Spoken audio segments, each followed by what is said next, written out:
If you ever want to see what happens when power gets in the wrong hands, just picture this. I step out on a Saturday morning still in my pajamas, and there's Miranda Blackwell, power drill in hand, taking the hinges off my old barn door like she owns the place. The door hits the ground, and suddenly Jack Thornfield and what must have been half the neighborhood start lining up to come inside like I'm hosting an open house I never heard about. Miranda, cool as ever, in her perfect white blazer, waves at me and says, "Hey, Jack, thanks for letting us borrow your barn for the birthday party." And for a second, I honestly thought I must be dreaming. But nope, this was real life. She's flashing some official-looking permit with city letterhead and legal lingo and a wax seal talking about temporary community use. Meanwhile, a full event crew in matching polos is hauling speakers and tables inside on my property. I'm standing there frozen, watching strangers string up streamers from the rafters my dad spent months restoring before cancer took him, and it hits me, this is really happening. I tell them, "You've got 1 hour to get out," but no one listens. I might as well be invisible. Now let me back up a second. That barn's been with my family since 1823, back when this land was just wild meadows. My dad, God rest him, put his heart into bringing it back to life in his last years. Even when chemo left him wiped out. He said working on it gave him hope. After he passed, I'd planned to turn it into a woodworking shop for my daughter Lily. Just something we could do together after my wife Sarah died of the same cancer 4 years ago.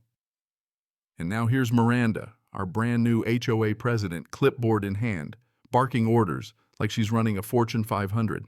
She saunters up, still wearing that used car salesman smile, and says, "We got complaints about the barn's safety, so the city flagged it.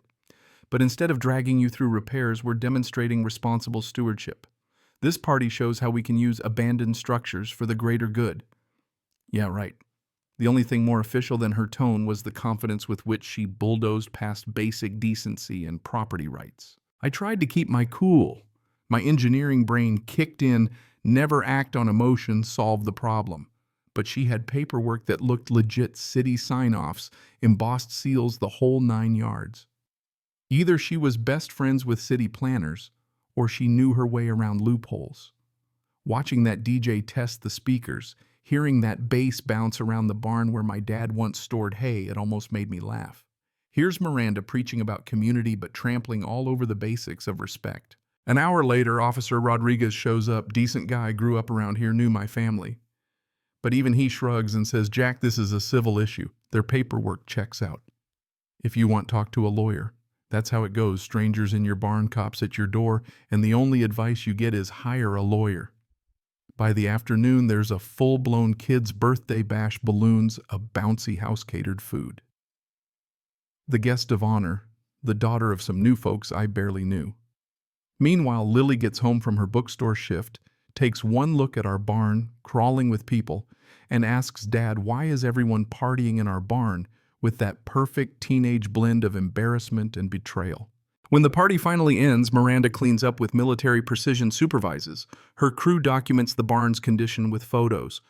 I find an envelope under my windshield, a violation notice from the HOA signed by Miranda herself, listing $25,000 in fines for all kinds of made-up infractions, unauthorized modifications, aesthetics violations, threats of demolition if I don't comply. I read that letter 3 times and just marveled at the audacity. In a day, I went from owner to outcast. Next morning, I dig through city records and learn the ugly truth. Miranda isn't just an overzealous neighbor. She's a real estate lawyer, newly divorced and expert in finding loopholes.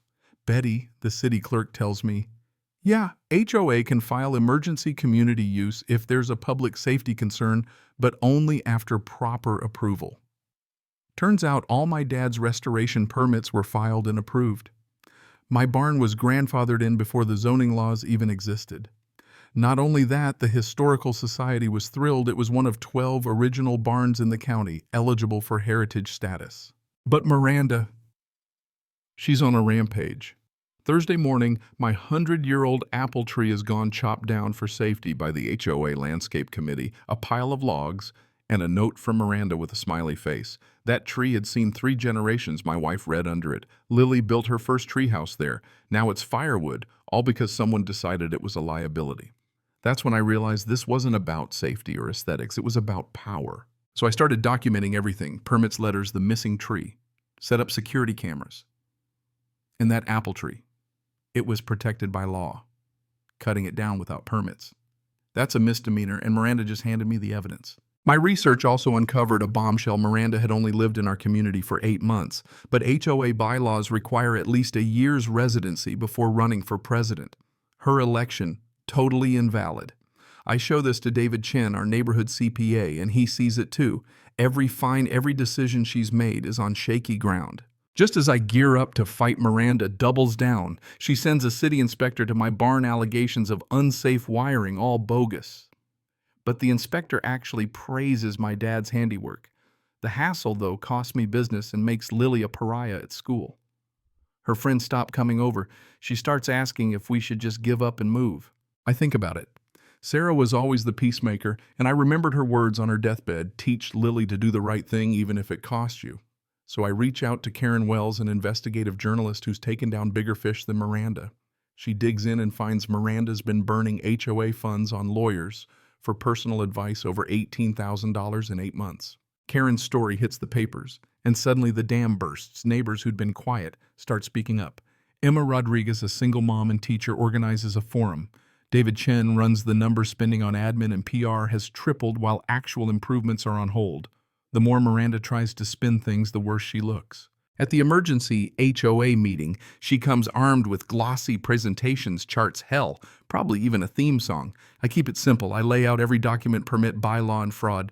The clincher. Multiple signatures on HOA documents are forged, including her ex-husband's Tom Bradley, who's happy to confirm it to investigators. It's not just sloppiness, it's fraud. The vote isn't even close. Miranda is removed. She threatens to sue, but the county investigates, and it turns out she's been forging signatures and committing wire fraud. The FBI shows up to her office while, by sheer coincidence, 25 Holstein bulls are grazing in the HOA courtyard, thanks to a community agriculture permit I filed as a little poetic payback.